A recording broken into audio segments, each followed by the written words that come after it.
first time I ever saw professional wrestling, I was hooked.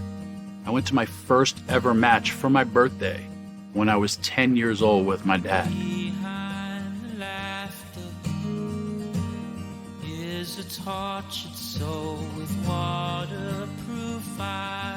When I was 18 years old, I had my first match, and that's all I wanted. I've been wrestling for 31 years. I have been obsessed and loved this business my entire life. It hasn't always loved me back, but everything that I have in my life is because of professional wrestling. And also everything in my life that I've lost is because of professional wrestling. It's an amazing relationship, but it's amazing, and I wouldn't change anything about it. Moments. 2009, 12 years ago. Now my daughters, I teach them how to drive. Moments. I'll be wearing the same boots I wore when I won my first ever world title. My body's not what it used to be because of all the injuries. Every day I wake up, I have a routine. I have to sleep on my side. I have to use this arm to kick my legs off the bed. Sometimes my elbow locks. Sometimes my knees lock. I'm in a lot of pain. I've broken so many bones. And if someone was to ask me, was it worth it? Lost and I'm blind. Can't find a way out. My choices are all. I look them dead in the eyes and say, I would do it all over again without a shadow of doubt. I love what I do, and I don't regret anything, because I know that this is going to end. I do not know what happens to me after I lose. I wish it could stay forever, but I know it can't. This is my last shot. I'm definitely not the man that I was, but tonight, I'm gonna try my hardest to be that man that never let the fans down, and I'm gonna try my hardest for one night to be what you all wanted or remember me by, and that's Tommy Dreamer.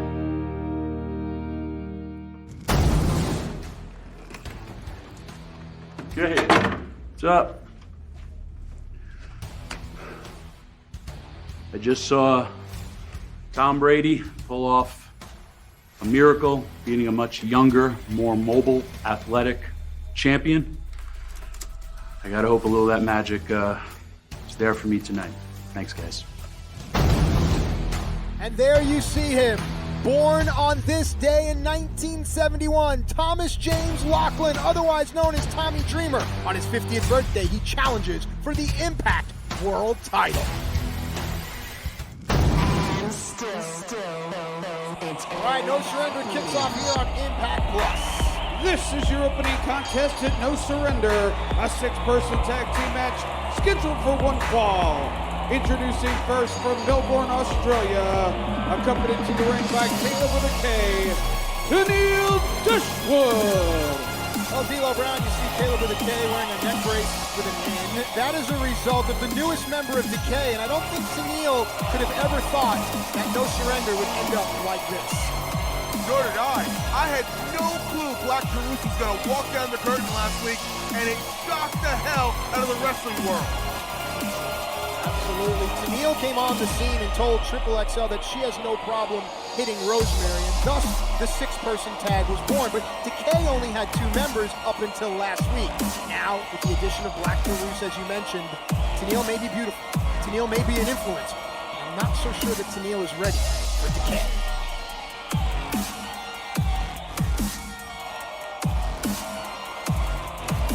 All right, let's meet her partners, Triple XL.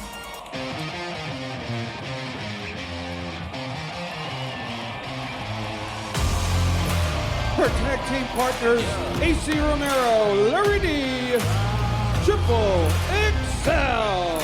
They are indeed aptly named Triple XL, and I believe that the size, the sheer power of these two men may be enough to counter Black Taurus, but then again, that remains to be seen. Striker, these what we call super heavyweights.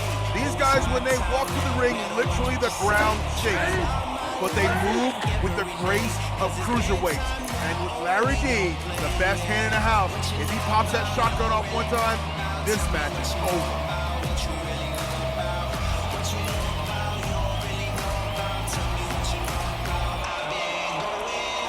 Now let the deterioration begin.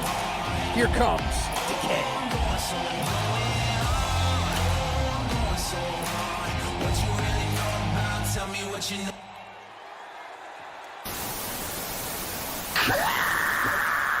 Whoa, those strong words. AC Romero. D'Lo, you referred to him as a super heavyweight. Of course, we know today, Tommy Dreamer's birthday. Yesterday, the birthday of One Man Gang, one of the greatest super heavyweights in our sports history. Wow, there you go, throwback. Nice. Tomorrow will be Viscera's birthday, but that's neither here nor there. Right now, Rosemary and Tenille. And this whole thing started because Triple XL didn't want to put their hands on Rosemary. They claimed it was out of being chivalrous, but I think they were just spooked. Well, yes, but right there, Rosemary's putting hands on Tenille. And putting some heavy hands on Tenille. Rosemary now bringing Tenille back into her lair. Tag made. Tenille smart enough to get out of the way. Crazy Steve in, and now the heavy-handed Larry D. And like I said, if Larry D can just fire that right hand off one time, this match is over quicker than a hiccup. Yeah, we saw Steve and Larry D in one-on-one action. Steve was doing a lot of biting until he got punched in the teeth. Larry D was victorious, but that seems like it was eons ago. Well, I'm pretty sure Crazy Steve still remembers that right hand. Well, or the flash of lightning from the right hand. There you go, a bite, a Fujiwara, a roll through, trying to get Larry down, but the large base of Larry D. Look at Steve, he gets him flatted to the chest. Crazy Steve working some leverage right there. That was quite impressive. I didn't think he was going to be able to get the big man down. Smart perseverance by Crazy Steve, pushing on the back of the shoulder to bring the big man down, and now this. This is strength for strength.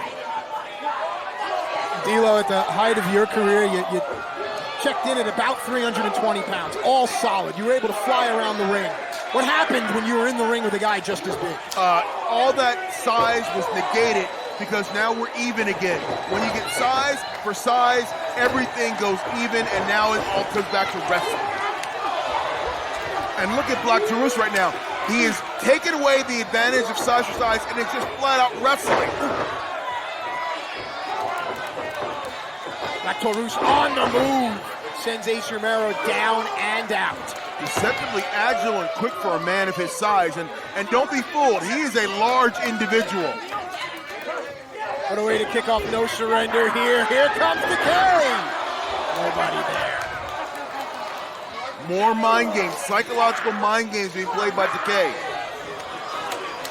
You know, it's hard to ignore the size of Larry D and AC Romero. The longer this match goes on, the quicker the pace. That has to benefit Decay, correct? Yes, but, you know, that definitely benefits Decay because AC and Larry are very heavy men, so their energy is going to dwindle and dwindle quickly. They want to get this match over with very rapidly.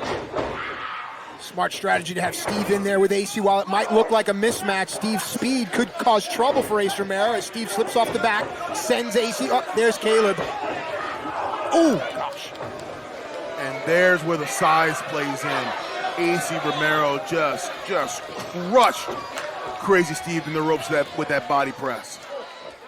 Now, whether it's six-person tag or traditional tag teams, obviously the strategy is to isolate the smallest wrestler on the team of your opponents. It seems that's what Triple XL are doing. That's smart strategy. You want to get what you consider the weaker opponent, cut the ring in half, and then unload on that individual, weakening him down to try to get the 1, 2, 3. One fall to a finish in this match. Pinfalls, disqualifications, and countouts all are on the books here. And Crazy Steve is close to making a tag, and Larry D realizes that. Larry D has 2 decades in our sport. It's going to be hard-pressed to put one over on Larry.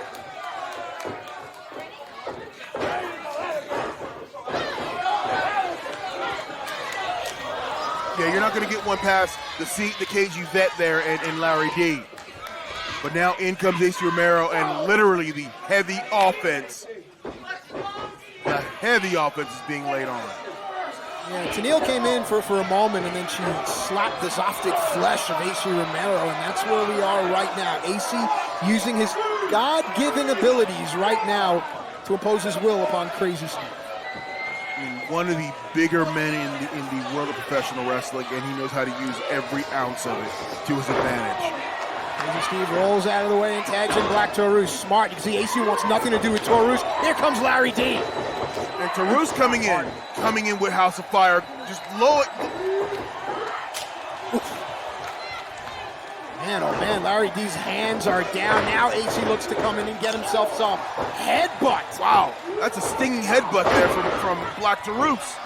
Taurus puts the big man down with the clothesline. Larry D looking for that right hand. Nothing doing there. Bang! We've seen Taurus use that before. Pop-up Samoan drop. Referee in place. Left-handed count. Caleb is up, and it's not enough. You've seen Black Taurus use that before, but not with a man the size of... How self-absorbed can you be? Is she trying to make Taurus charge at the... It just shows you, I mean, look, there's low mentality, there's ignorance in the world, and I think these social media influencers, they love themselves so much, they lose sight of reality. Wait, watch Larry D. Larry D is gonna fly. Wow, that's a 747 coming at 500 miles an hour. And I think it's smart to try to neutralize Black Taurus now, because Triple XL have an advantage when Taurus is not in the picture. Now, this is the first time we've seen Black Taurus in what I would call trouble. Just as I say that, he's able to send Larry D to the floor, and now Black Taurus.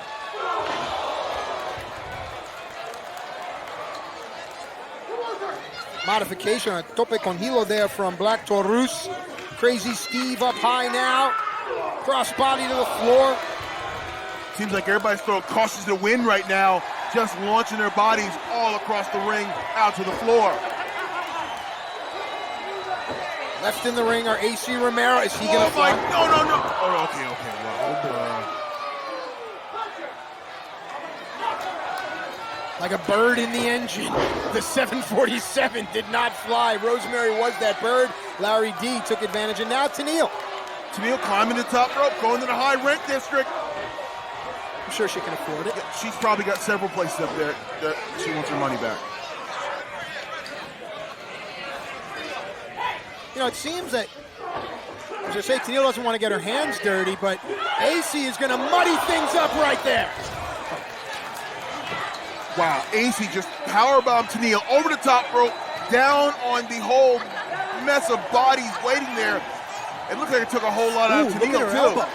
Look at Tenille's elbow, her left elbow.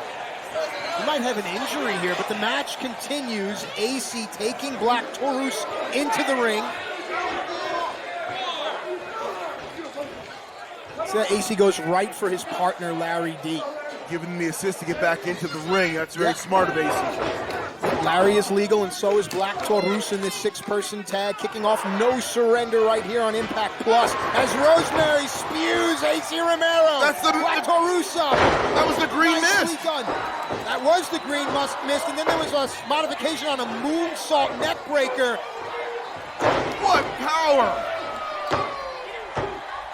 Nicely done. Captured the arm as well. Here are your winners, PK! D'Lo, there was so much going on, but it was AC Romero that realized that Larry D was legal. And then Rosemary was able to neutralize ACD, and here we go, D'Lo, walk us through it. We got these definitely the big dives here, and all of a sudden, just sacrificing. AC Romero just sacrificing Tenille, powerbomb out. There's the green mist. This, the bull of the woods, perhaps. Taurus gets the victory for Decay as AC Romero, Larry D, and Tenille have to go back and regroup. What does this mean for the rest of Impact? That Decay is so very powerful. This tells the rest of Impact, be on guard, be weary, Decay is coming.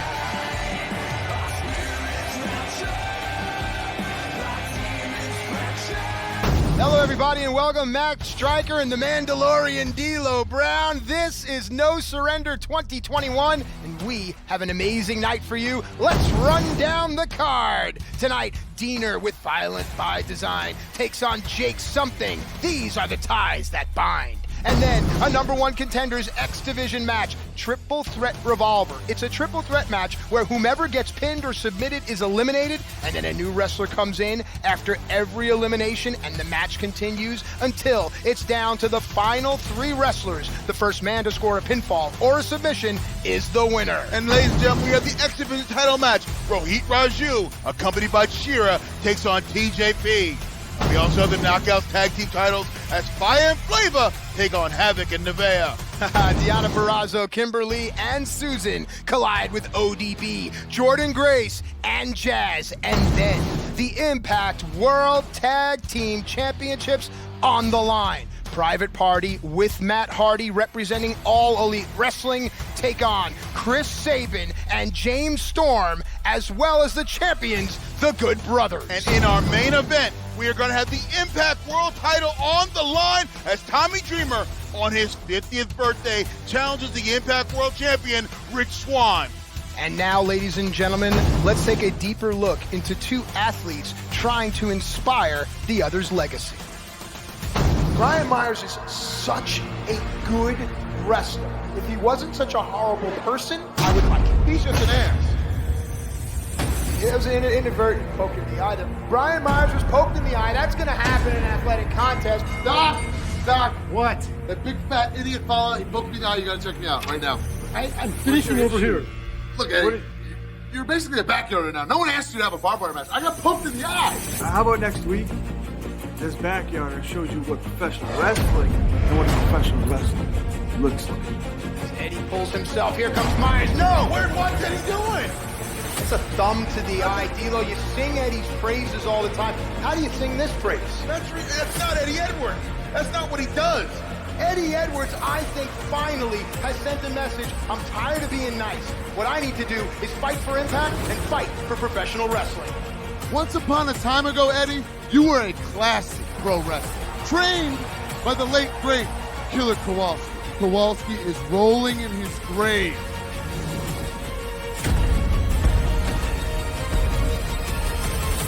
What the hell is this? My boy Hernandez, he'll gladly kick your ass. Cardona always ready, just like that. Come here, Hernandez, lighten him up. There is long blood between Matt Cardona and Brian Myers. And perhaps the answers will come at no surrender. And now, Brian Myers and Hernandez take on Eddie Edwards and Matt Cardona.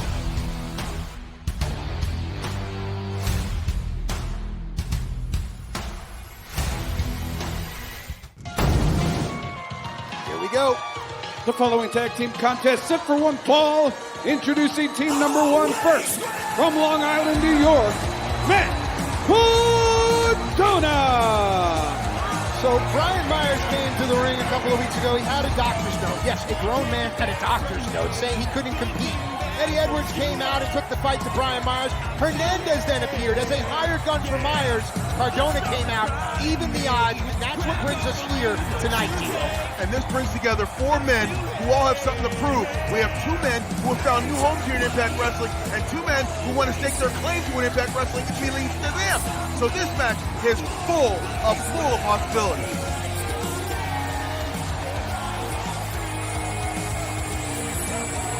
There's long blood between Cardona and Myers, and we'll get into that as this tag team match rolls on. But right now, let's meet Cardona's tag team partner, the one and only.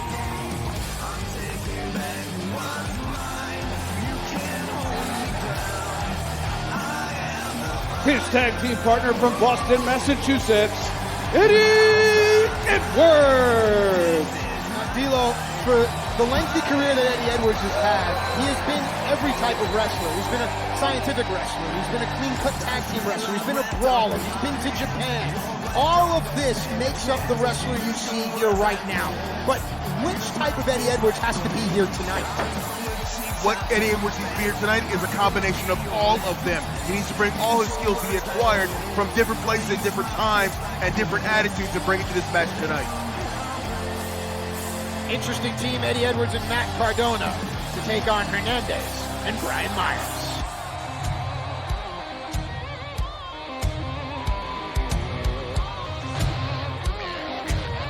their opponents, the most professional wrestler Brian Myers and Hernandez. Since his days at USA Pro Wrestling on Long Island when Brian Myers was just 18 years old and he teamed with Matt Cardona, his wrestling career has always run parallel to Cardona. Tonight, I think those roads diverge, but for me, Hernandez over the shoulder, the paid assassin, the hired gun. How does he change the entire landscape of this match? Well, he is the problem solver. He's the one who's going to stop things and get things done. He is the man you call in when you need something taken care of, and that's going to be his job tonight. That's what he brings to this. Now, is that dangerous when you have a guy that doesn't care about anything else other than getting paid for the job in which he's required? To me, that's where a career-ending injury can happen. See, guys like Hernandez are only loyal to the person who can pay him the most amount of money at that moment. I worry about a guy like him just going freelance and taking out everybody. Yeah, well, be careful what you idolize because that in turn will take you down. See, Brian Myers wears the patch on the left eye.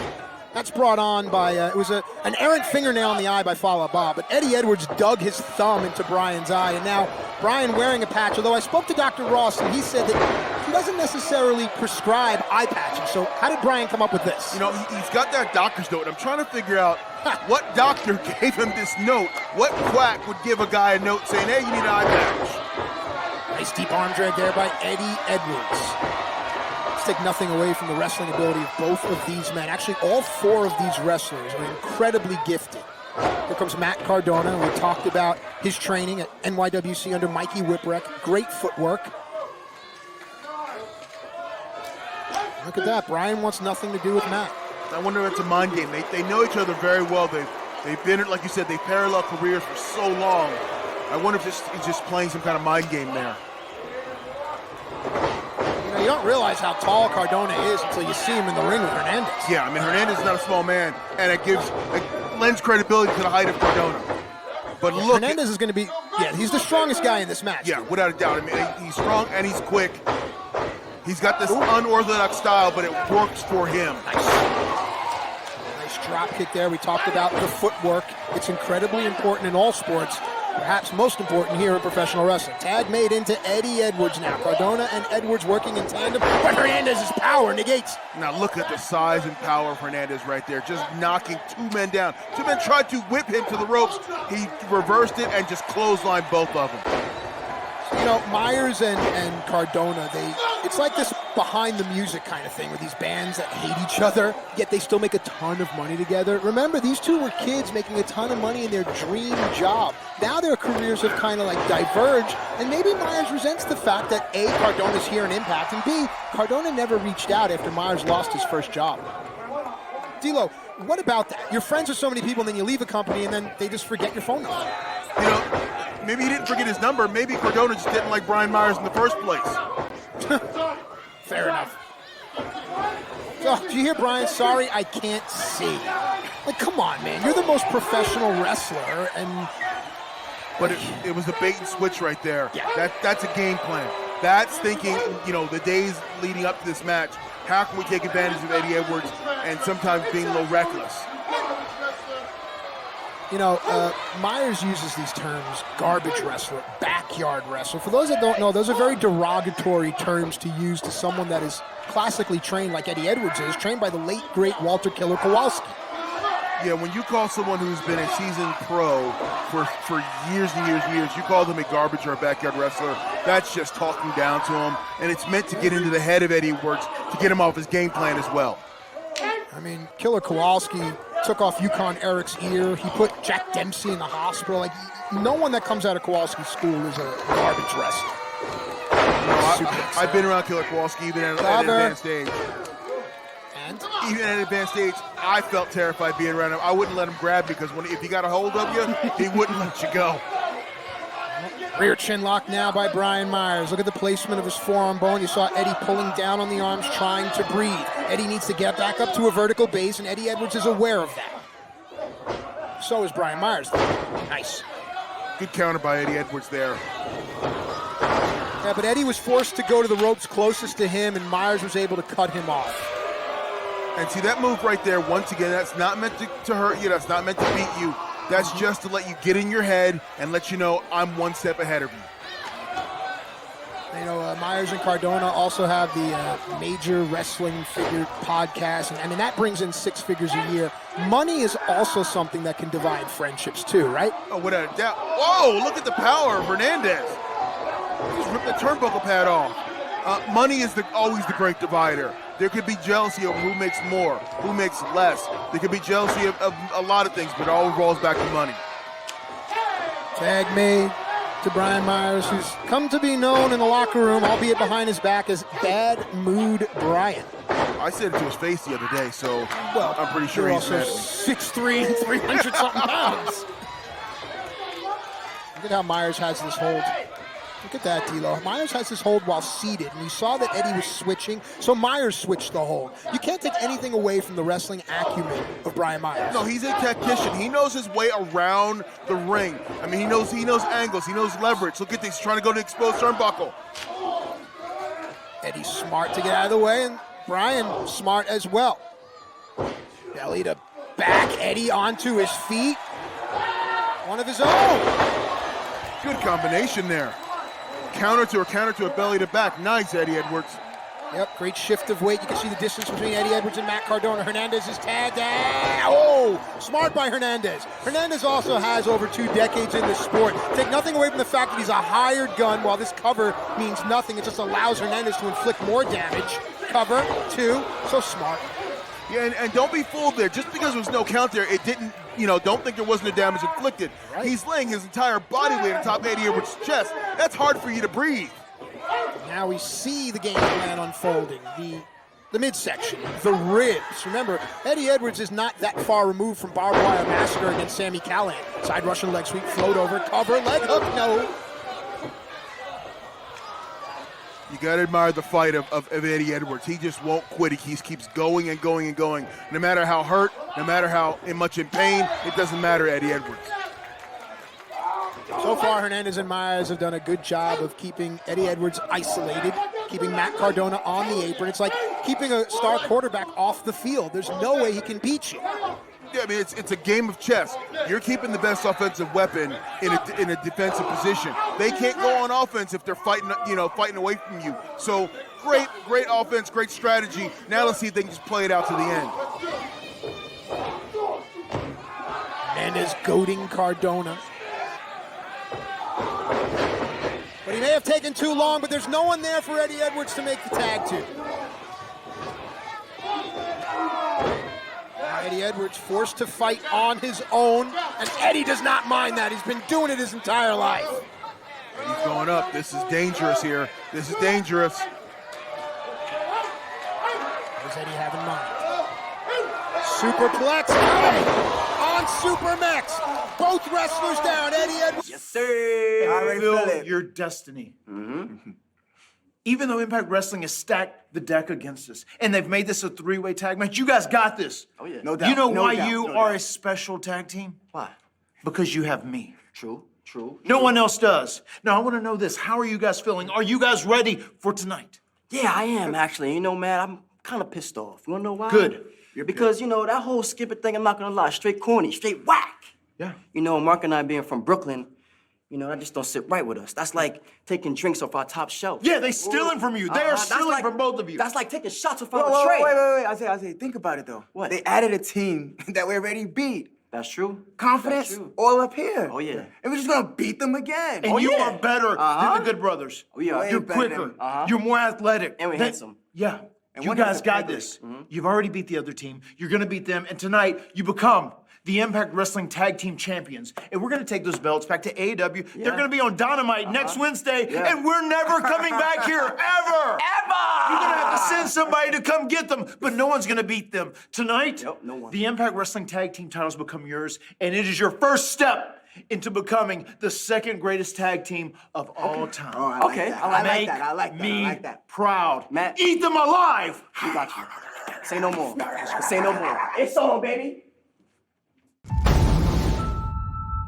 The man on the left in the cowboy hat is a true monster. And I want to see Joe Doring walk into AEW, and I want to see someone step to Joe Doring, step to Eric Young, step to Deaner. We have miles to go before we sleep as Cousin Jake and Joe Doring. Oh. Somewhere Stan Hansen must be smiling. I know it, look at this. Violent by Design have had their issues with Cousin Jake. This is Eric Young's modification on a heel hook. Wait, just go. Go! Go! We told you this world belongs to us. It doesn't belong to you. They call themselves Violent by Design. I don't know why they didn't finish the job. I know that I'm gonna find out soon. Now, why do we leave Jake standing? You see, this is family. Jake is family. Now, see, Jake, what you have to understand is salvation, it's not for everyone. The olive branch will not be extended to all.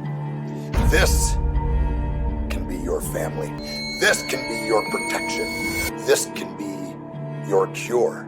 In the end, if you want it, I can baptize you in the holy waters of change.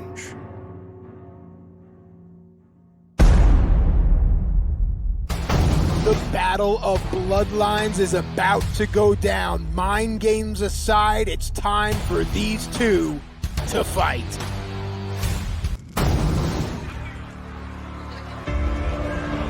Ladies and gentlemen, the following contest is scheduled for one fall. Introducing first, accompanied to the ring by Eric Young and Joe Doring, representing Violent by Design, Deaner. Now, D-Lo, Violent by Design gave their opponent tonight an ultimatum, and he made his choice. And Violent by Design is not like when you say no, and it looks like they were about to end their opponent's career, but then Deaner, like an addict, jonesing for something, said, give him to me, let me handle this. Eric Young, the leader, said, this is family business, thus here we are.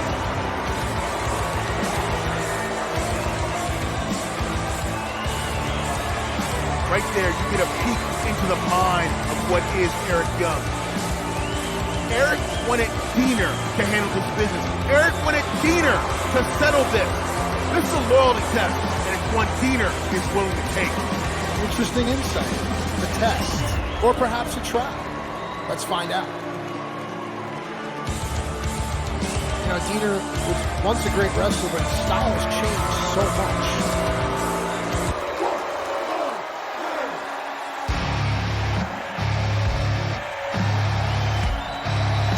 And his opponent, Jake something. So Jake felt that relying on a family name could be seen as weakness or maybe a crutch. And Jake doesn't need a crutch. He is now stripped down, bare. It's almost like rebuilding a house. There's no flash, there's no monikers, there's no hashtags. Just simply, what's my name? And it's not really a question. It's more of a statement. It's one that Jake is letting everybody know that he is a new man. And as he put it last week, if you don't stand for something, you'll fall for anything. And he wants to stand for something. And like you said, Jake's something. Now, from the athletic contest point of view, Jake is going to be stronger. And I think it's actually appropriate that Brian Hebner is the referee for a match of this magnitude. You know, Brian's going to call this down the middle. He's going to keep everyone where they need to be. You're not going to be able to take advantage of Brian Hebner. He's one of the most seasoned referees we have in Impact Wrestling. Here we go. The animosity between these two it's long. You know, I mean, their fathers are brothers, and brothers having fights, it goes all the way back to, I mean, Jacob and Esau, and then their descendants ended up having fights. So it's almost as if the sons inherit the transgressions or the sins of the fathers. You know, that's very deep. I can just tell you they hate each other. Perfect compliment, DeLorean. I appreciate it. What does Deaner need to do to get a victory here? What Deaner needs to do is avoid getting punched in the face, but he needs to break down that vertical base of Jake something and negate that size advantage. But oh wow, right there, that's not negating the size advantage. But see, is that a plot right there? Jake seems to be very emotional And is that what Violent by Design's plan is? To get Jake so emotional and he loses control of what's going on in the match? You are not his family anymore. He is getting you. You know, I want to be careful with the words I use, but this Violent by Design cult, it's more so part of a mental change in Dino. He doesn't wrestle the same way anymore. He doesn't think the same way, live the same way, even have relations the same way anymore. Truly transformed is Dino. Well, you can totally just look into his face. He looks completely different. He looks like a man who has nothing to lose. He looks like a man who wants to destroy everything in his path. I don't want to lose sight of the athletic prowess of this match. These guys know each other very well. They know each other's move sets incredibly well. I'd expect it to be a counter wrestling move to end this match. You know, these guys are cousins, but they're more like best friends. They've known each other forever. So yeah, they know each other inside and out. Boy, just like that. Neckbreaker on the floor. And all of a sudden now, everything changes, and it changes via the hand of EY. The power shift has changed in this match. The advantage that Jake Something was enjoying has gone out the window, and now it's just Diener taking advantage of it. Diener has 2 decades of solid wrestling experience. Is this a deterioration, or is this an evolving Diener? It feels like an evolution. He's taken that 20 plus years of just wrestling, and now he's adding that violent nature to it, which is making him a very dangerous individual. Now, talking about Jake Something as the human being, and I think we forget that wrestlers are human beings, you know, there's this psyop almost. Is Jake Something mentally strong enough to rise above it? Good question. Good question, and I guarantee this match is going to let that play out a little bit and answer itself by the end. But for right now, I don't know. I mean, is he in there conflicted? You know, he is in there with his cousin, a man he's known for so long, a man he's been so close to. Well, they say we hurt the ones we love the most, so perhaps there's that. Well, right now, Diener's doing a lot of hurt on the one he loves. I'll tell you that. Hard stomps in the corner now, negating the height and strength advantage that Jake Something has. You can see Jake trying to get back up to his feet. Diener will not allow it. And Diener is like a honey badger. He just don't care. He is all over the place, and he might be small, but he's got a hell of a lot of fight in him. Handful of hair by Diener. Jake Something strength there, the story. Back elbow sends Jake back to the middle of the ring. Diener up onto the second, measures. Nicely done. Jumping European uppercut for the cover here. 1, 2. No.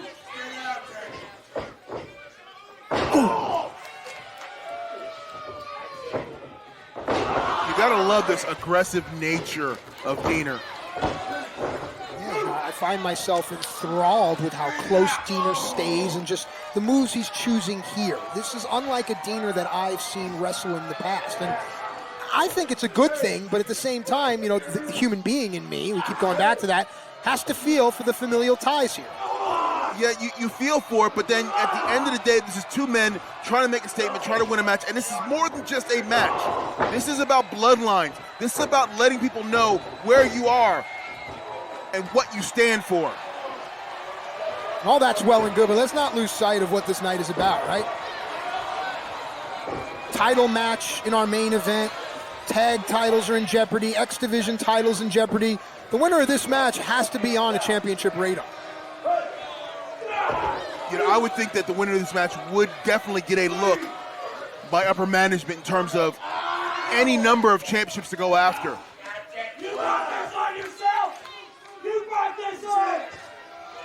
You know, management has seemed to be taking notice of liability. They've suspended Ken Shamrock. Like, does management want someone from Violent by Design carrying a championship and Impact? I mean, it's such a volatile situation.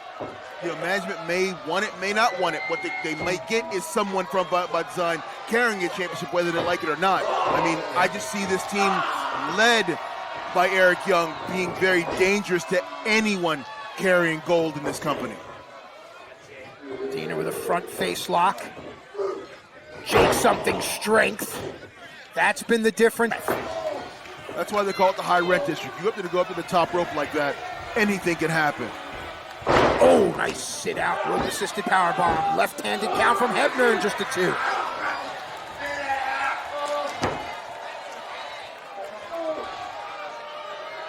What's got to be going through the mind of both individuals right now? I mean, Jake something is fighting his tail off. Diener is trying to put Jake away.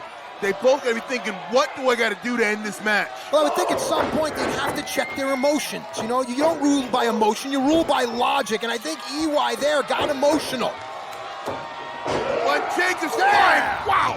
My goodness. I was going to say, through all of this, the dark cloud of Joe Doring has been looming. Black hole slam. There it is. Cover 2. He got him. Jake something. Oh, my. Eric Young jumped right in on him. Come on.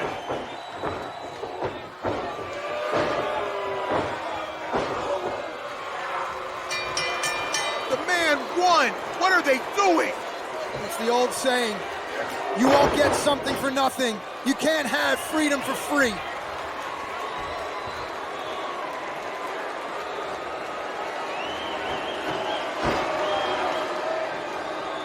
And now Violent by Design are going to live up to their name. What do they have in mind with this table? What is in the diabolical mind of Eric Young?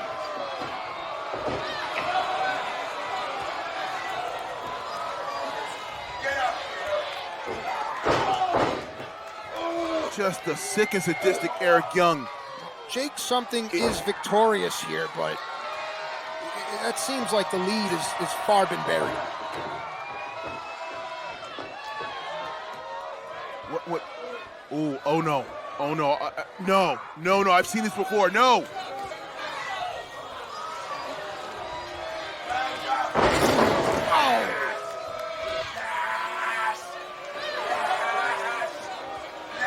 So while Jake something is victorious against Diener, it seems that Violent by Design has certainly made a statement moving forward. Yeah, Violent by Design statement is, don't mess with us, because if we can't beat you, we're just gonna freaking hurt you. It's amazing how different this is from our main event. Our main event celebrates the life and career of a beloved friend, whereas this match has just destroyed an entire family line.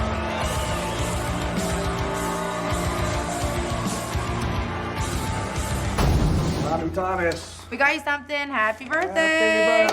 Thank you. You shouldn't have. It's not Celtic stuff, is it? Come on. Maybe. That's just the appetizer. The true gift, the real gift is tonight when you beat Rich Swann for the world title.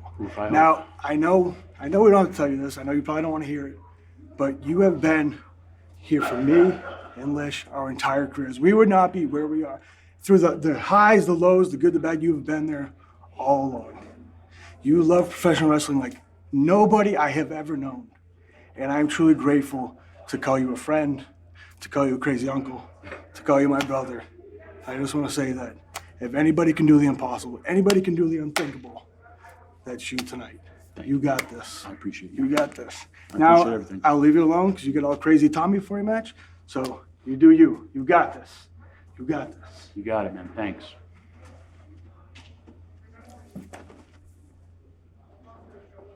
I love you too. All right, here we go. 8 of the X Division's finest all vie to be #1 contender to the X Division Championship. Triple Threat Revolver right now.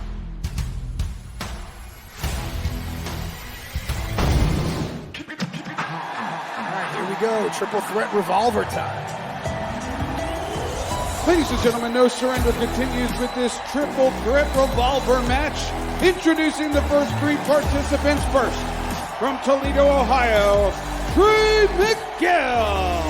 Now, Trey Miguel won the appetizer to this match last week. Now, the rules here, if you're just joining us here, 3 wrestlers will be in the ring at all times. When one is eliminated, another one comes in until the final 3 remain. The winner becomes the #1 contender to the X Division title. Now, D'Lo, we saw Trey Miguel use an interesting submission last time out. I think that's what separates him from the rest of the field. That is exactly what separates him, that game, that ground and pound. And I'm going on record right now, Trey Miguel is my pick to win this match.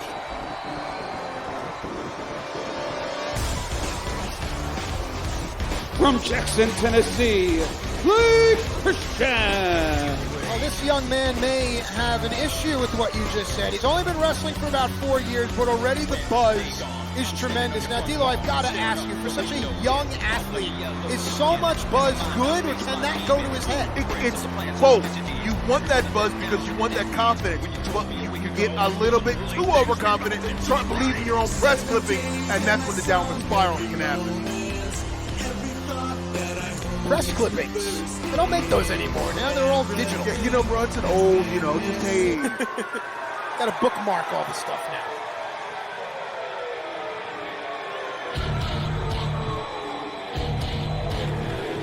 From parts unknown, Suicide! Well, here comes an athlete that has held the X Division title, knows exactly what it takes to win it. So how does this man factor into this type of concept? Triple threat revolver. That's the experience factor. He's been here before, so nothing is new, nothing is going to shock him, and that's what he brings to the table. He's letting you know, letting everyone know he's a top contender for this match and for the X Division title.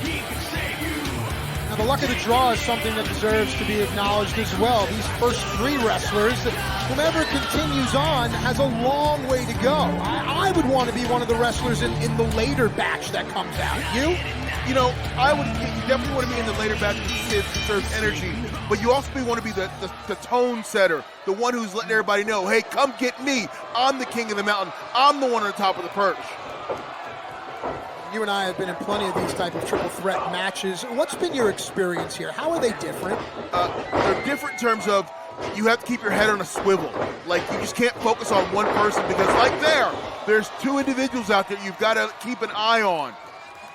I've always found that the sound strategy in this, is particularly triple threat, is to try to get it down to a one-on-one match. So getting one person out onto the floor so you can inflict some damage on a person in the ring and try to get a win while that person's incapacitated. Suicide was able to stun Blake Christian with a back elbow and then a kick to Trey Miguel, and a tilt-a-whirl head scissors separates Suicide from the rest of the field. And now Suicide and Trey Miguel are going to focus their attack on Blake Christian. Short-lived alliances. Yeah. Hey, that's wrestling. That's wrestling in general. Direction there, ducks the back clothesline. Blake Christian with a little bit of assistance from Suicide takes Trey Miguel out onto the floor, and just like you said, now it's down to one-on-one. Ducking the clothesline is Blake Christian, using the ropes for momentum. Moonsault out of the way. Nice headlock scissors take over there by Blake Christian. Drop kick sends Suicide flat. Wow, Blake is so athletic, and you don't expect it, you don't see it, but when he's flipping and flying through the air, you're like, wow, how graceful this man is.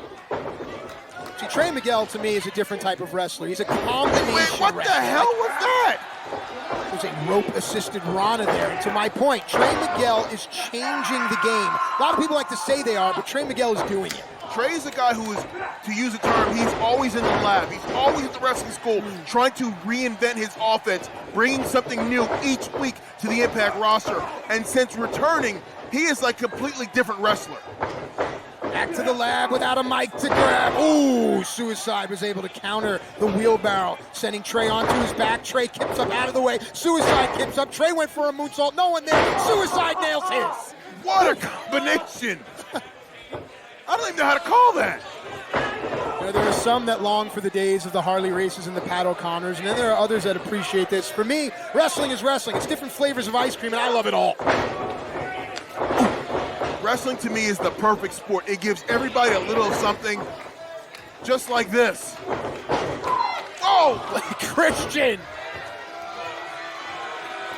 Both wrestlers out on the floor. Suicide will take advantage. Remember what the X Division is. It's about the high-flying, the high-spirited, the athleticism. It's also about the little intangibles. But to me, Suicide has that X Division style. Yes, he's got that reckless, just throw your caution to the wind, throw your body at anybody, anywhere, from different angles, do whatever it takes to win. Like Christian now, ascending. Suicide fighting out. You never want to be in that position as a wrestler, and Suicide knows it.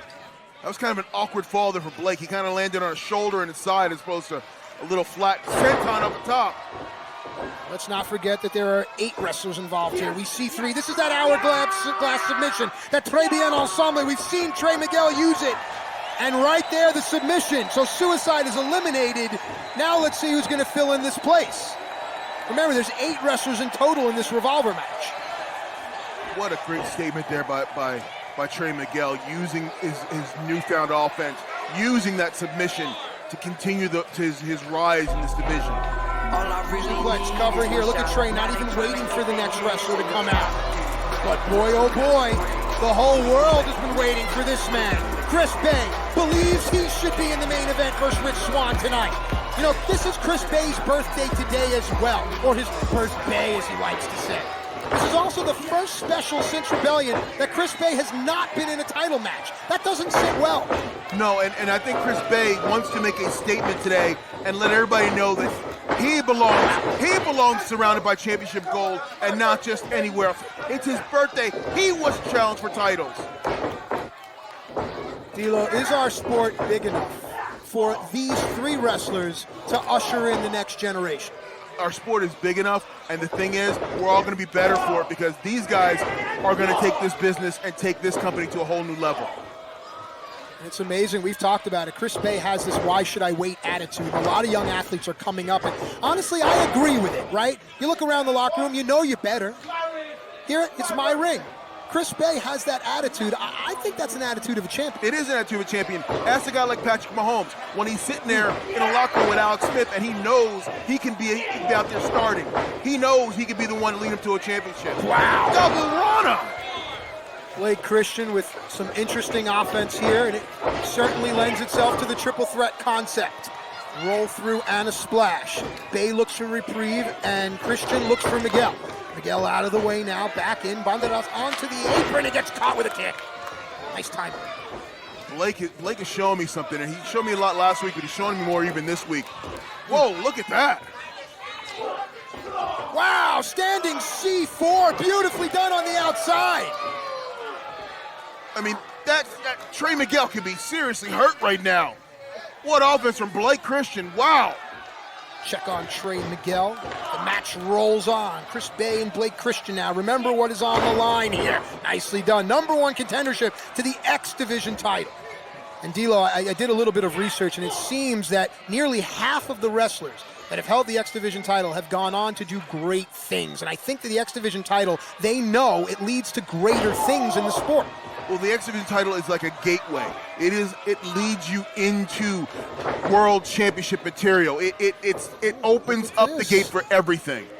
Hey, is that I used to see a Homicide use this, Shane Helms as well. If Bay will drop down, that's a vertebraker, or I guess in his case a vertebaker.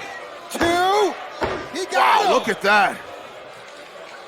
Nicely done. It shows that Chris Bay watches film. He studies the greats. We mentioned guys like Shane Helms and Homicide. That move there, that's a great move. And if you could pull that off, you're going to have a lot of success. So Blake Christian's been eliminated now. Now, Striker, I have a question for you. You think TJP and Rohit Raju are in the back kind of watching this match, seeing how it plays out? I would imagine they have it on, but at the same time, they're concentrating on their own match. But if they are watching, then they have to be aware of the fact that here comes a 22-year veteran of the Ring Wars, Daivari. And we talked about heavy hands. When Daivari hits you, you hear it and you feel it. Yeah, I hear it and I feel it as well. Now, this is for an advantage here because there's only 2 men in the ring. Trey Miguel's been on the floor for a long time, so there's only one person you have to think about right now instead of 2. Daivari in great shape. He's certainly going to bring a wrestling IQ that none of the other wrestlers in this match, perhaps save for Josh Alexander, who we haven't seen yet, are going to be able to match. Nice big back body drop. Did you see the elevation on that? That shows the strength. Cover. 2. No. That shows the strength of Daivari. Look at him. Look at the elevation of his backdrop. I mean, Bay is 10 feet in the air.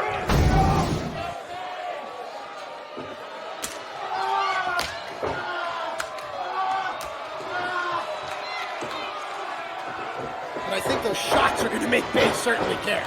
Oof, those shots still echo in my ear right now. Boy, nicely done. Belly to belly. Daivari got a little cocky there. Meteora. Is it enough? Cover. 2. Daivari's eliminated. Oh, that's a big get for Trey Miguel. That is, and Davari got a little too, distracted by his being a little cocky and showing off to the world with the push-ups. Allowed Trey to get up to the top rope and deliver that Meteora. That's interesting.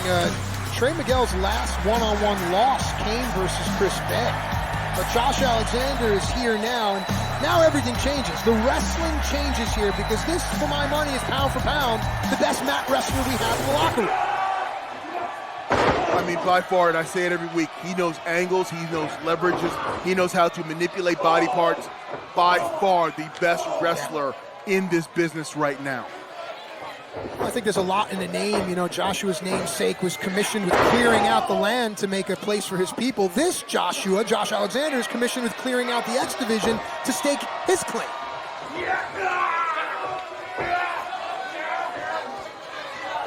Trey Miguel with a modified sleeper, but he doesn't have the leverage. You can see he does not have the leverage. That's allowing Josh Alexander to run repeatedly into those turnbuckles. There's no leverage there. You may have the hold on, but it has little effect. The forearm bone is pushing up against the chin. What is that, the radius, the ulna? I don't know. What? But I know that's, wow! Oh my goodness! Gosh, anatomy lesson aside, Josh Alexander is a beast. What strength! He's got a grown-ass man on his back. He picks another grown-ass man up, suplexes him under. Oh my goodness! I think this evening is aptly named No Surrender, No Reprieve, No Quarter. Hey, Josh Alexander is making a statement right now. He's not making a statement in this ring and in this match. He's making a statement to everyone in the locker room. Josh has a lot of weapons that he can use, no pun intended to his moniker, the walking weapon. But this proud Canadian is certainly well-versed in between those ropes, Josh Alexander. For momentum, jumping enziguri from Chris Bay. And literally Bay says, anything you can do, I can do better. Don't try to show me up. Bay shifts his weight, lands on his feet. Alexander ducks one and then catches a right cross. And here this is. It's a double underhook pile driver, and Chris Bay was smart enough to get out of the way. Onto his feet, Chris Bay. Spinning heel kick, and Josh Alexander has crumbled over. Bay on the move now, using the ropes, and he got caught! Oh, wow! Oh! I don't even know. Twisty, what do you call that damn thing? That's a torture rack into a powerbomb, but I know that. It's called the ankle lock, and Josh Alexander has it right in the middle of the ring, leaning down now. Can he get the submission? Can he eliminate Chris Bay? He has done it! They quit! Wow! Wow! What does it take to make a star like Chris Bay say, I quit, I quit, I quit? Bay has to realize that he has a bright future ahead of him, but right now, Josh Alexander is the man to beat, in my opinion. Josh Alexander's top of the pecking order right now. He came into this match and just let everyone on, put everybody on notice that he's the man. Speaking of the man, here comes Willie Mack. Now, Willie Mack, to me, not your traditional X Division wrestler, but D'Lo, you pointed out, do not judge a book by its cover. No, Willie Mack is one of the most athletic people I've ever been around, and don't look at him funny, because this man can fly, he can flip, he can do it all. Willie Mack has overcome so much adversity in his personal life. The only place he feels at home is inside of a wrestling ring, and you can see it right there.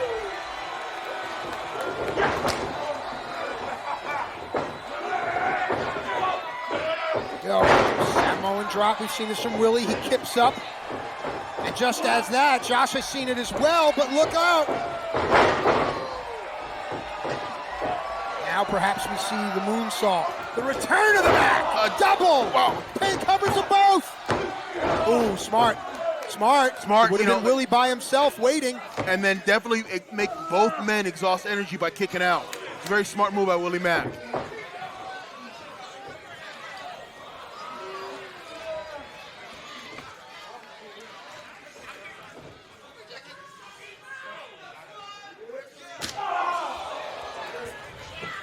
Theo, how do you explain to the fan at home what that feels like? You can't. Just, it's called a knife that's sharp for a reason, because it feels like it's cutting your skin and cutting the soul out of you. Remember when you were a kid and you were crying? That's what the chop does. It disrupts the breathing. It's not going to end a match, but like you said, it really does jar. It hurts so much you can't even cry. That's that where when you're a child, you see that kid who gets hurt and they hold their breath for like 5 seconds before they start crying. That's what it feels like. Well, these are three grown men, in my opinion, in the greatest sport, professional wrestling, the king of sports. I know a lot of people out there like to poke fun at me and I keep saying the word sport. But what else is it? It is indeed a great sport. Forget the business. The people that make the business just suck. But the wrestling, the sport is great. Nice sit-out power bomb, causing Trey Miguel and Josh Alexander to fall over in a suplex position. Willie's got to go for a cover here. Push off by Alexander, and look at Trey rolling towards the ropes, and Willie realized it.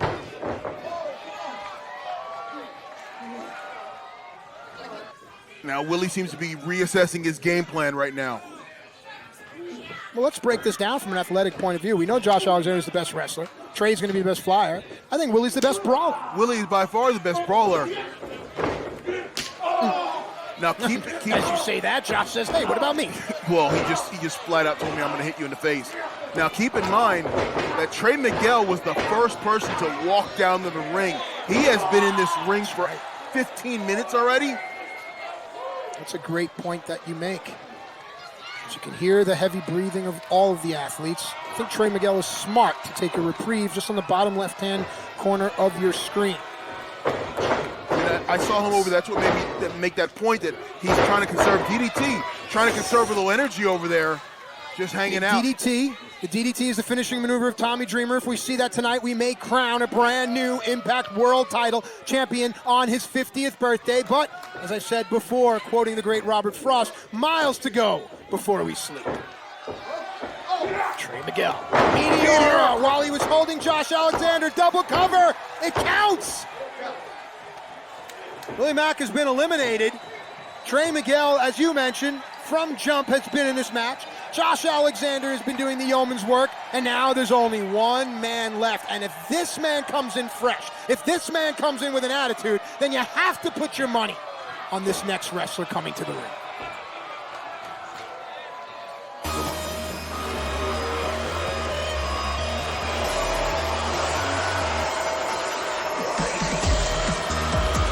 It will be Ace Austin.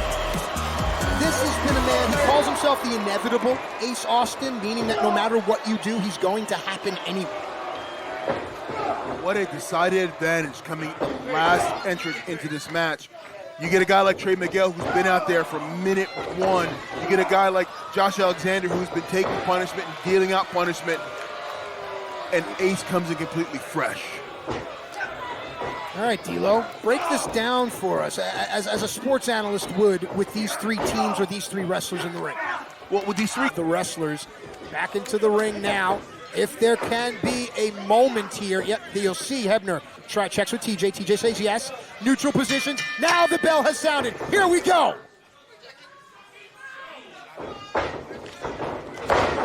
Nice little basement drop kick there by TJP, taking out the lower half of Rohit Raju. You know, TJ is on the defensive right now. He's got to rethink his game plan because, you know, he had one coming down to the ring and it all got taken away the minute Rohit went flying. TJ with a push kick and then double knees and now pounding upon the head of Rohit. TJP, wow, nice counter. TJ was going for a tornado DDT and Rohit knows TJ so well, he switched it over into a Northern Lights suplex. That is a very difficult transition to pull over. That's great core strength by Rohit Raju. It also involves feeling the momentum of your opponent, and it's something that you cannot stress enough. If someone has a hold of you, you have a hold of them as well. Well put. Yes, if someone's engaged with you, you're locked in together. If you know your levels and your angles, you can feel a person's momentum, and that was a great example there by Rohit. And Shira Just taking like that, cheap shots. Yeah. Shira is the shifter of the balance. Cover here, 2 count, not enough. With Shira present now, TJP is stacked. He's against the odds. Yeah. See, Shira to me is like the equalizer. He is going to make everything even and tilt towards Rohit. D'Lo, you and I have been in there with hot-headed guys, intensely passionate guys. A lot of times those guys make a mistake. Will Rohit make the mistake? Will TJ counter it? Uh-oh, he set him up. And there's another counter hold. Fisherman's with a bridge. No. TJP constantly pays homage to his heroes in all the sports world, particularly basketball and wrestling. You saw the series of suplexes there, but Rohit had it countered, had it scouted. And look at the leverage of this chin lock here. Rohit's sitting way back, putting maximum torque on TJ's neck and shoulder area. Yeah, you can see the placement of Rohit's head above and over his opponent. It shows you that the weight is being pushed down. And look at TJ, he's starting to fade. Yeah, like TJ's using every ounce to stay up vertical like this. Rohit clasped his hands there. TJP can feel the pressure now on his neck. TJP fighting out. Puts his head down and Rohit takes advantage. That tells me TJ's hurt. Yeah. TJ's been around way too long to make a mistake like that. Cover here. Is it a mistake that cost him the title? No. That's a very good point. You can tell that TJ is a little out of it right now because TJ is too good and too experienced of a wrestler to drop his head completely down and take his eyes off his opponent. So you can tell that there's something going on inside TJ. I've enjoyed watching the growth and maturation of TJP from his days as a Pinoy boy now to a man. TJP has certainly brought the X Division title to a level that it has not seen. And look, Shearer's just choking TJ on the outside. Just choking him. You know, normally you would see an impact maneuver, but that's smart there by Shearer to just continue to wear TJ down. Well, it seems like a game plan. They're focused on one body part, and they're just going at it inside the ring and on the floor. And TJ's really been on the defensive this entire match. Since he walked out to this ring, he's been on the defensive. Rohit, the pride of Mumbai, India. City of like 22 million people. I know there's a farmer strike going on in India. I can bring awareness to that. TJ gets a boot up. Rohit back to the middle. Oop, saw Rohit clap? Rohit got his timing back right there. Cover. Is it enough? No. See right there, you can see a little frustration in Rohit's face. He's like, what do I got to do? I've jumped him on the floor. I've assaulted him before the bell. I've gone at it after the bell, and I still can't beat him. Keeping control of the left arm is Rohit Raju. Controlling it via the wrist, elbow, and shoulder. Those are the joints. That's what we're taught to manipulate. And you can see, right there, Rohit is working on that AC joint shoulder area. And now he's biting. Tastes like failure. Did he say taste like failure? Gosh, look at the way he's bending TJP's arm. Okay, the human arm is not meant to bend in that direction. I'll just tell you. Just put it out there. Knee to the gut. TJP still in trouble. Rohit working on the arm. Pressure on the wrist and the elbow. Could turn it over and we could have a submission here.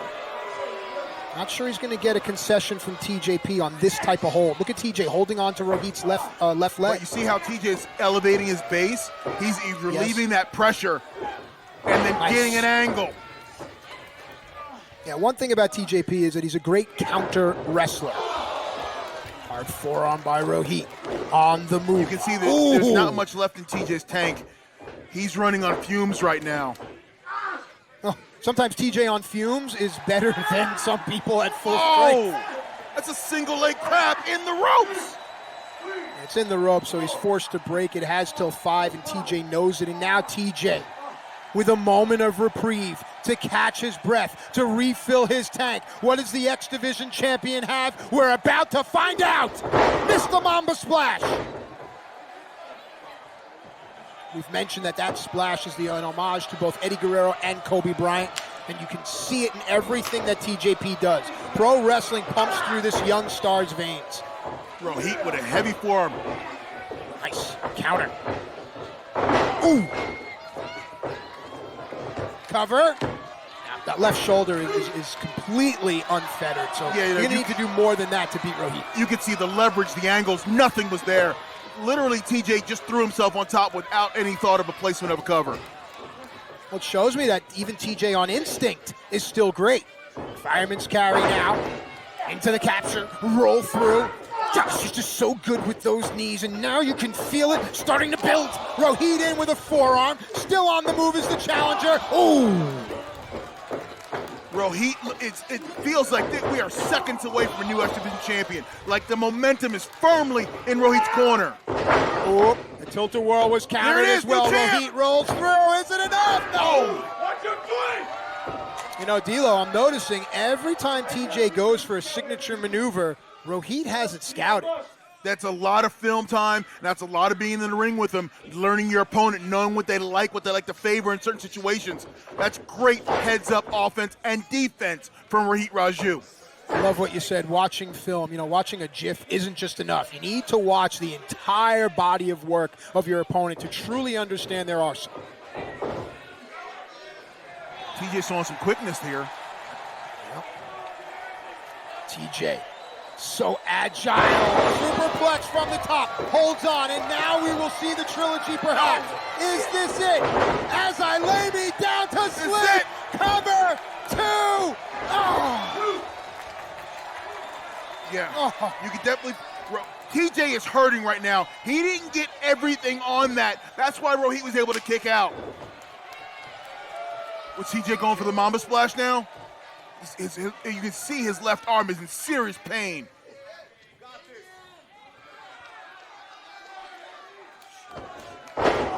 Great counter there.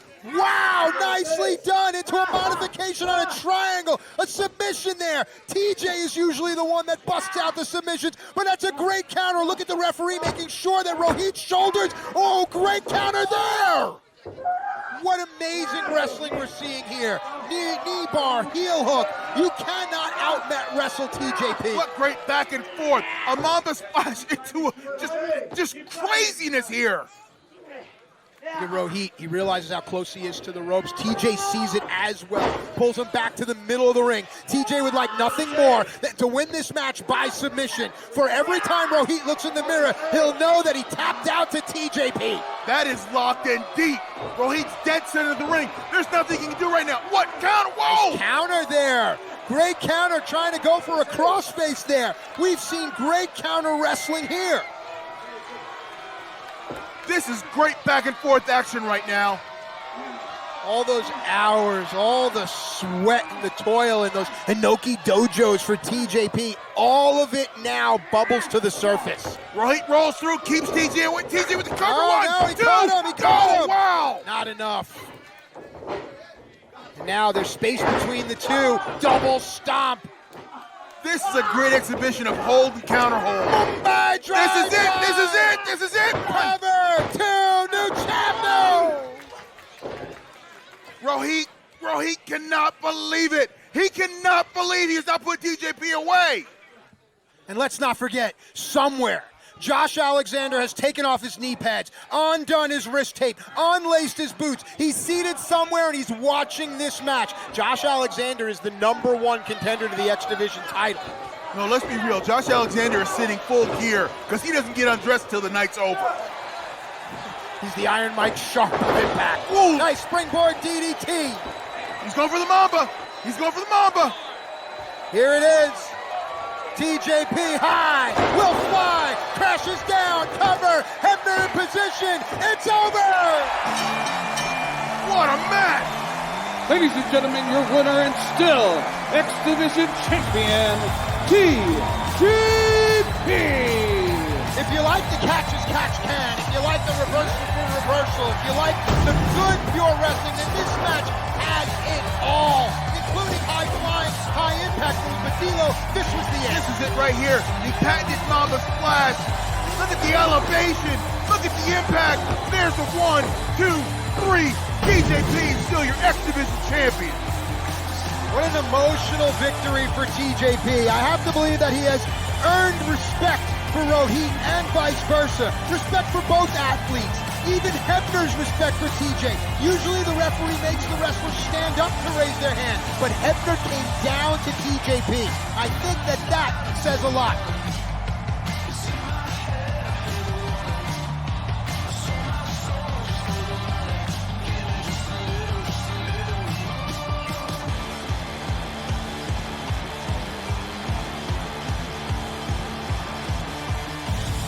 As we give TJP his just due, the respect for what he has given to the sport. Raise your hands high, young man, because you are indeed the X Division champion. But there's no rest for the weary. Next up for TJP is Josh Alexander. If you think this match had the graps, I cannot wait to see Josh Alexander versus TJP. If you want to talk about what is going to be a pure wrestling match, you're going to see it with Josh Alexander and TJP, and there's no greater stakes, none, than knowing the X Division title being on the line.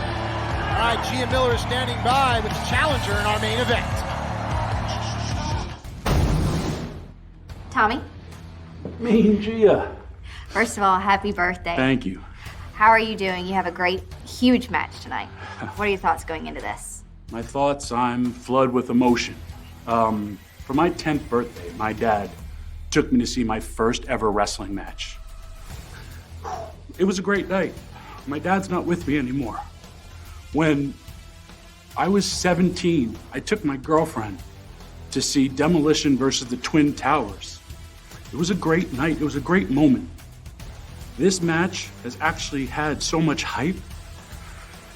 I just want people to have a great moment, and I want for them to remember me, because I've been trying to give them great moments for a long time. How old are you? I'm 22. When I was 22, I was getting caned by the Sandman. And it hurt, but it was a moment in my life, and it just happened so fast.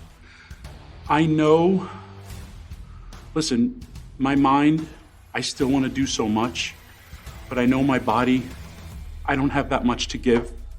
And like I said, I just want to give the fans one last Tommy Dreamer moment. I'm sorry, G. Thank you. I appreciate it. Thank you. Best of luck to you. Now I have to do another push-up. Oh, my God. 6 knockout tag team action on one side. We have the champ Deonna Purrazzo along with Kimberly and Susan, and on the other, the power of Jordan Grace as well as the experience of ODB and Jazz. All right, let's get ready for 6 knockout tag team action.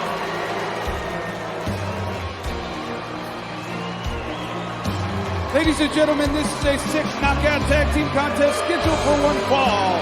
Introducing team number 1, Kimberly, Susan, and the Knockouts champion, the virtuosa Deonna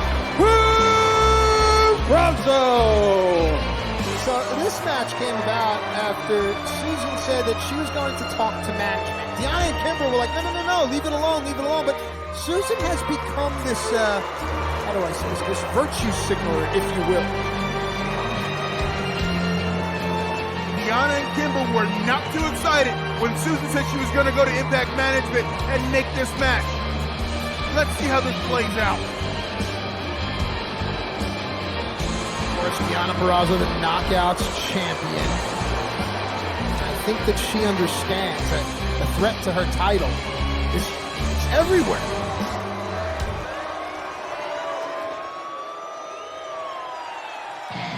Their opponents first, from Austin, Texas, Jordan Grace. Jordan Grace, the master of the Grace driver, a powerful presence in the Knockouts division. From New Orleans, Louisiana, Jazz. D'Lo, you and I just can't help but smile. Jazz has given so much to our sport. Trained with the legendary Junkyard Dog and the rugged Rock Price, and now Jazz is here in Impact Wrestling. It certainly changes everything. I refer to Jazz as the OG, and there's a reason she's respected.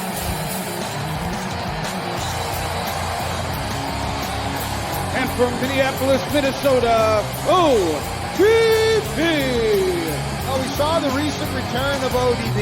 The ODB food truck was parked outside the building. ODB poked her head in, saw some shenanigans going on, and sometimes you can't stay away, can you, D'Lo? No, you can't stay. Whenever you think you get away from this business, they keep bringing you back. Now, you said earlier, Deonna sees threats to her title all around. But right now, she's looking at 3 women who are each capable of becoming knockout champions right now.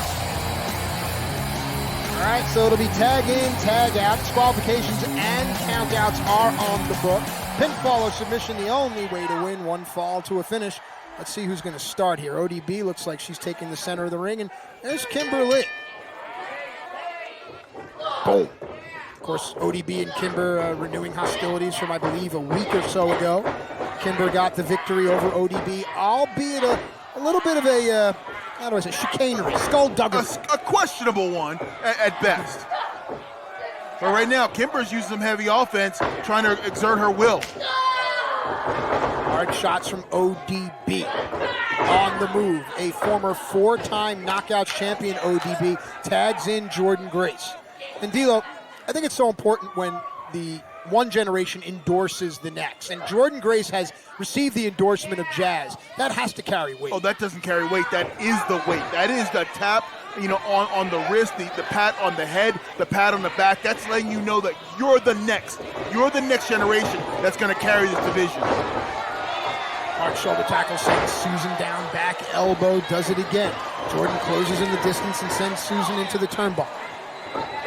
Okay, now for me, I will give you some strategy on my end. Right now, I would not let Susan get out of this ring. Cover. Oh yeah, you want to isolate the smallest, for lack of a better term, or least experienced of your opponents. It's a smart strategy, and it's age-old, time-tested. Until Susan proves that she can wrestle, I would not let her out this ring. That's, to me, a mistake right there.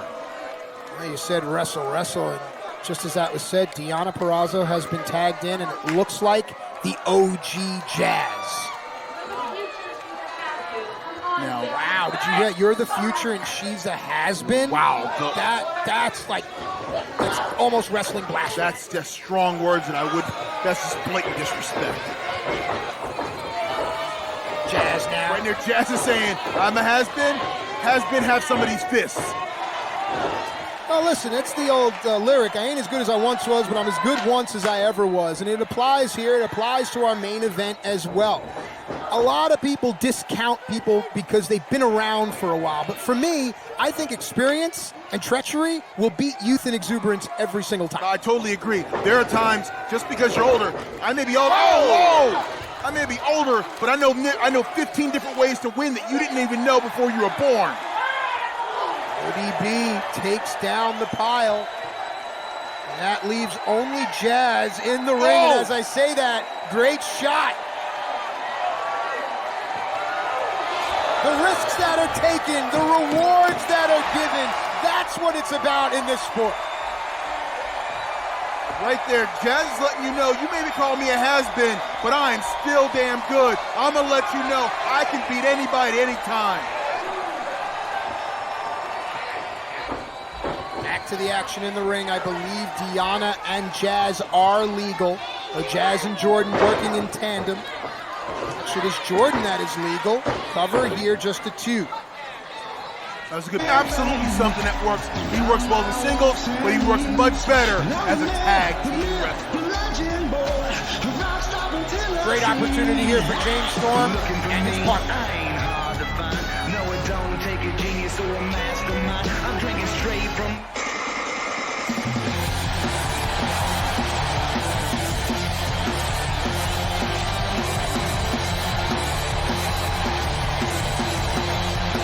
His tag team partner from Detroit, Michigan, Chris Sabin.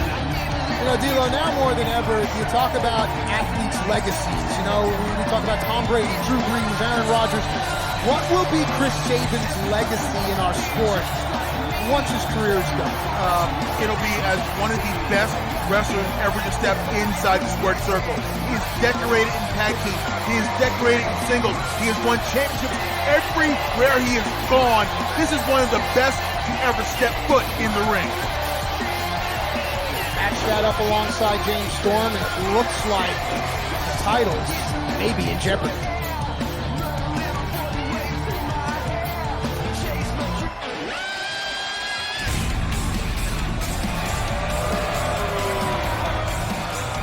Team number 2 is accompanied by their manager, Matt Hardy.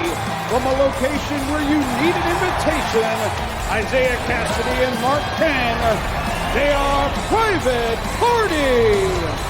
D'Lo, a lot of people on social media are saying that Matt Hardy is trying to make Private Party his version of the Hardy Boys. But for me, they're not. They're themselves. And I honestly think that Private Party's offense, when they get going, for lack of a better term, it's dope. I don't think there's a team out there that can do what these two young men can do. They are completely themselves. They are the most unique team I have seen in a long time. I've done some film study on them, and I am completely impressed by whatever I see from Private Party. Isaiah Cassidy and Mark Quinn, Private Party with Matt Hardy by their side. Now, only one team left to enter the fray.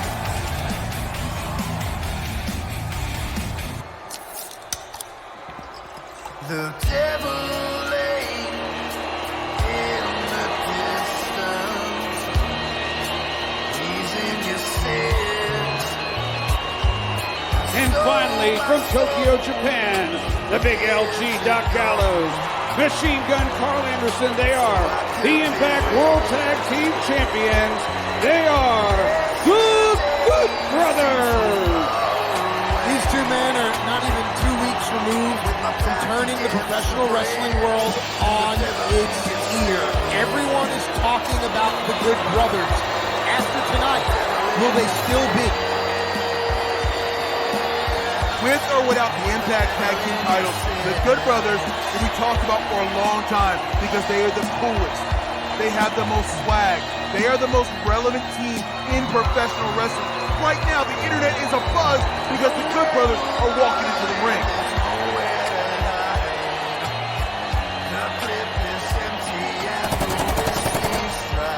Machine Gun Carl Anderson on the left. The big LG Doc Gallows on the right. And you can see all of the eyes of this match fixed upon the champion.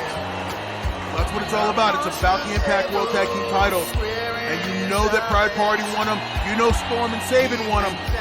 This is going to be one hell of a match. One hell of a semi-main event.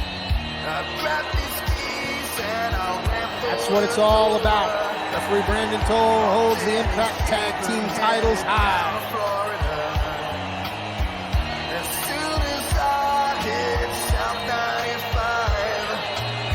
One fall to a finish, and D'Lo, the triple threat rules definitely do not benefit the champion. No, because you can lose your titles and never be pinned or submitted.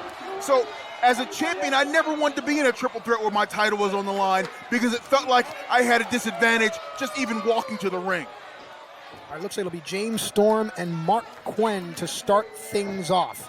Can't think of two more different wrestlers.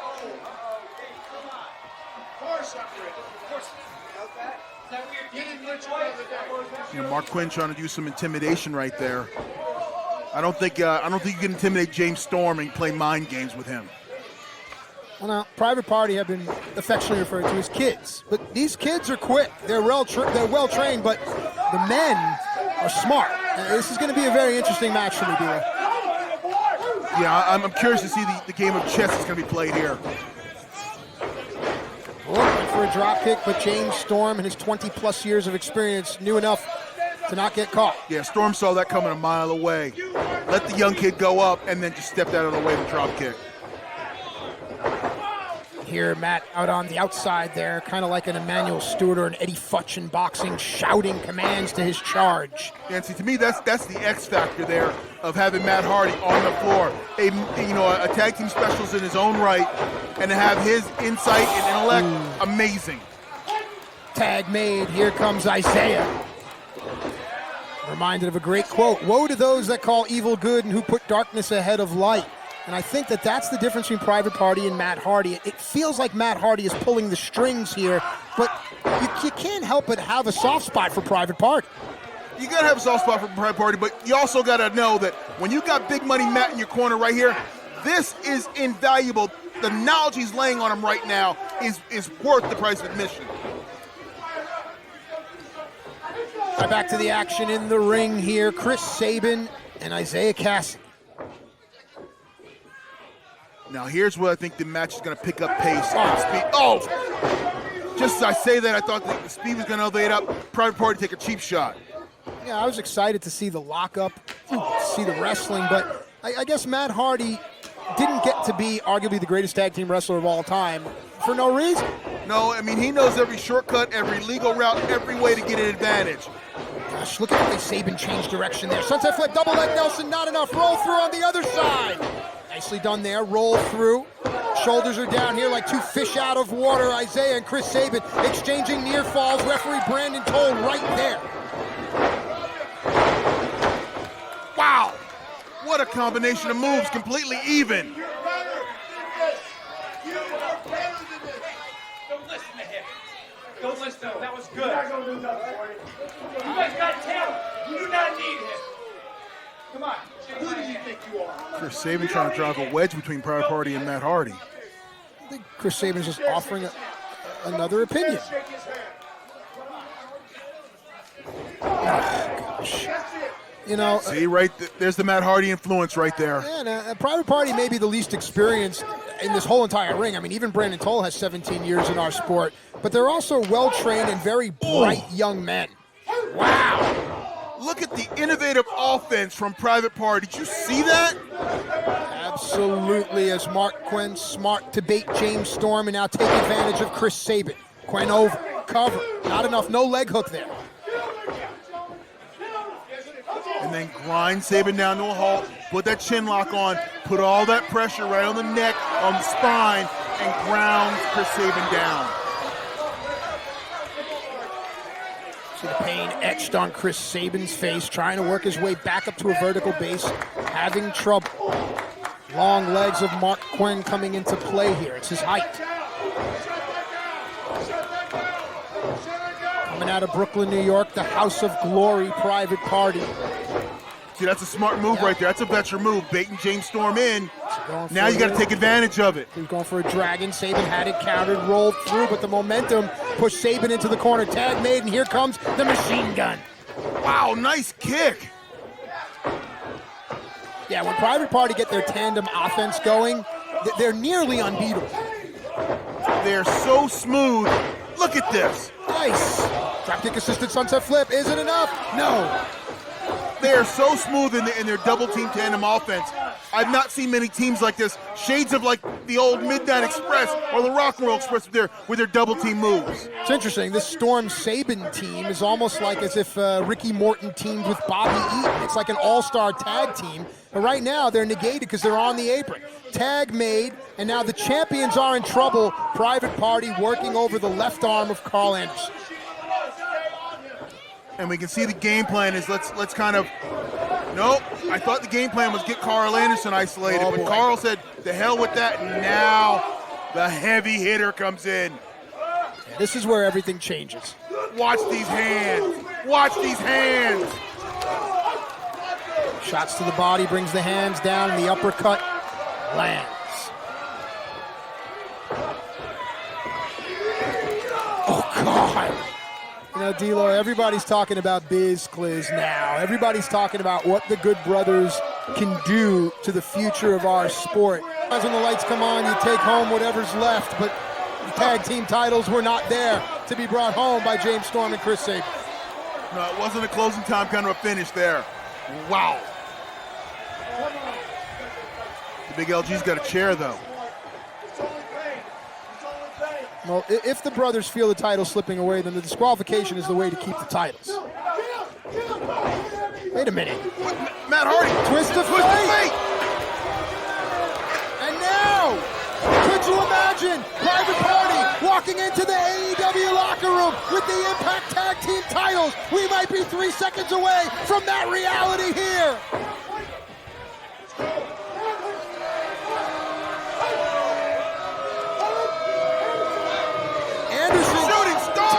Marquand, though, on the foot, lightly. Brandon Toll saw it. Anderson in. They keep the titles. Your winners and still Impact World Tag Team Champions, the Good Brothers. How savvy, how crafty. Even Matt Hardy knows it. We've talked about Private Party, how great they are, but they're young and inexperienced. And right there, the champions remain Carl Anderson and the big LG duo. That by Carl Anderson was one of the most savvy veteran moves I have ever seen. He lightly touched him on the foot. One up, shooting star comes down, gets rid of him. 1, 2, 3, the Good Brothers keep the Impact World Tag Team Championship savvy veteran move. We've seen it all tonight. We've seen the veteran maneuvers, we've seen the youthful exuberance, we've seen the hard hitting, we've seen the scientific wrestling, and we've seen the high flying. All of that will culminate in our main event tonight. Every single match has done a great job of setting us up for the main course. Striker, you are absolutely right. Now I feel the anticipation. This is a big fight feel. Tommy Dreamer, tonight on his 50th birthday, is going to get a shot against Rich Swann for the Impact World title. Matt is saying to these kids, how'd you let me down? How is this about Matt Hardy? It's not about Matt. For everything Matt Hardy is, Tommy Dreamer is the exact opposite. Yes. No.